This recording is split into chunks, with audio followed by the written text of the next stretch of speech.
समृद्धी महामार्गावर धावत्या ट्रॅव्हलला आग. जालना येथे राज्य राखीव पोलीस बलच्या तत्परतेने 40 प्रवाशांचे प्राण वाचले. शासकीय कामानिमित्त जालना येथून नागपूरकडे जात असताना समृद्धी महामार्गावर मेहकर जवळ एका खासगी प्रवासी ट्रॅव्हलला अचानक आग लागल्याची धक्कादायक घटना घडली. ही घटना सायंकाळी सुमारे 5 वाजेच्या सुमारास घडली. रविवार दिनांक 3 मे 2026 रोजी सकाळी 10 वाजता मिळालेल्या माहितीनुसार गाडीला आग लागल्याचे समजता जालना येथील राज्य राखीव पोलीस बलच्या प्रवाशांना खाली उतरवून त्यांना सुरक्षित केले.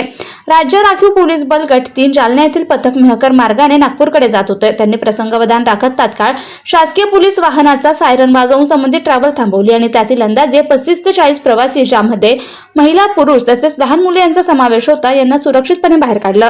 दरम्यान सर्व प्रवासी खाली उतरल्यानंतर एक सुमारे 10 वर्षाचा मुलगा गाडीत झोपलेला असल्याची माहिती समोर आली. ही बाब लक्षात येताच पोलीस जवानांनी जीवाची पर्वा न करता पेटलेल्या वाहनात धाव घेत त्या मुलालाही सुरक्षित बाहेर काढलं. यानंतर पोलिसांनी तात्काळ डायल 112 वर हेल्पलाईन आणि अग्निशमन दलाला घटनेची माहिती दिली. आग विझवण्याचा प्रयत्न करण्यात आला, मात्र आगीनं विकराळ रूप धारण केल्यामुळे आणि आवश्यक साधनसामुग्रीच्या अभावामुळे ती पूर्णपणे नियंत्रणात आणणं शक्य झालं नाही. सुदैवाने या घटनेत कोणतीही जीवितहानी झाली नाही. या धाडसी आणि तत्पर कारवाईत उपविभागीय पोलीस अधिकारी कैलास पुसाम, पोलीस नाईक शरद सावळे आणि पोलीस शिपाई प्रल्हाद टेकाळे यांनी महत्त्वाची भूमिका बजावली.